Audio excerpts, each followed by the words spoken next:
पुढील आदेशापर्यंत पाकिस्तानींना परत जाण्यास भारताकडून वेळ. वाघा बॉर्डरचा गेट मात्र बंद. नागरिक ताटकळत रांगेत, तरीही पाकिस्ताननं गेट उघडलाच नाही. भारत पाकिस्तान सीमावर्ती भागात 144 कलम लागू. संध्याकाळी 7 ते सकाळी 7 पर्यंत घरातून येण्यास बंदी. रात्री पोलीस, बीएसएफ आणि आर्मीकडून गस्त. भारत डिजिटल हल्ला करू शकतो. दिवसातून एकदा मोबाईल फोन बंद करा. पाकिस्तानी विश्लेषक जावेद चौधरी यांचा इशारा. तर पख्तूनमध्ये नागरिकांना अलर्ट करण्यासाठी सायरन बसवले.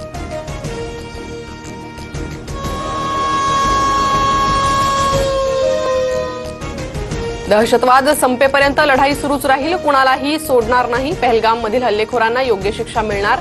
पहलगाममधील हल्ल्यावरून गृहमंत्री अमित शहांचा इशारा. भारताकडून पाकिस्तानसाठी हवाई क्षेत्र बंद. 23 मे पर्यंत पाकिस्तानी विमानांना भारतीय हवाई हद्दीत प्रवेश करता येणार नाही. तर कराची आणि लाहोरचा एअर स्पेस 31 मे पर्यंत बंद करण्याचा पाकिस्तानचा निर्णय. पाकिस्तानी जहाजांना भारताच्या समुद्रात बंदी करण्यात येणार. पोस्ट सेवा देखील बंद करण्याचा भारताचा विचार. सूत्रांची माहिती. उत्तर प्रदेशात आज भारतीय हवाई दलाकडून महत्वाची चाचणी. गंगा एक्सप्रेसच्या हवाई पट्टीवर राफेल, जग्वार आणि मिराज सारखी लढाऊ विमानं टेक ऑफ आणि लँडिंग ड्रिल करणार. आपत्कालीन परिस्थितीत एक्सप्रेसवेची व्यवहार्यता तपासली जाणार.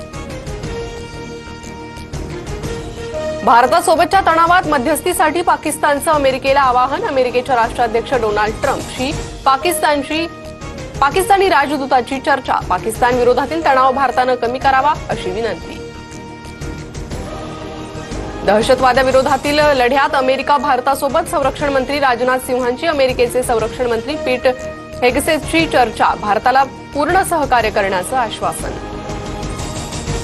पहलगाम हल्ल्याचं सत्य समोर आणण्यासाठी पाकिस्ताननं तपासात सहकार्य करण्याची गरज. अमेरिकेचं आवाहन. अमेरिकेचे परराष्ट्र मंत्री मार्क रुबियो आणि पाकिस्तानचे पंतप्रधान शहबाज शरीफमध्ये चर्चा झाल्याची माहिती. पीओके ताब्यात घेऊन दहशतवाद संपवा. घर में घुसके मत मारो. अब उनके घर में जाकर बैठो. पहलगाम हल्ल्यावरून एमआयएमचे असदुद्दीन ओवेसींची भूमिका. बॉर्डरवर फक्त फुलझड्या लावू नका, कडक ऍक्शन घ्या. लक्षात राहील असं उत्तर द्या. पहलगाम हल्ल्यावरून जावेद अख्तर यांचं सरकारला आवाहन.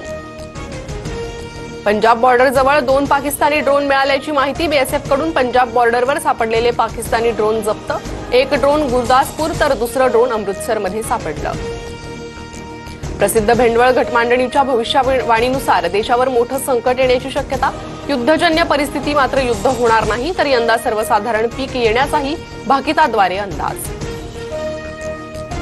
केदारनाथ धामचे दरवाजे आज उघडणार. अक्षय तृतीयेपासून चारधाम यात्रा सुरू. मंदिराला आकर्षक फुलांची सजावट. सजावटीसाठी 108 क्विंटल फुलांचा वापर.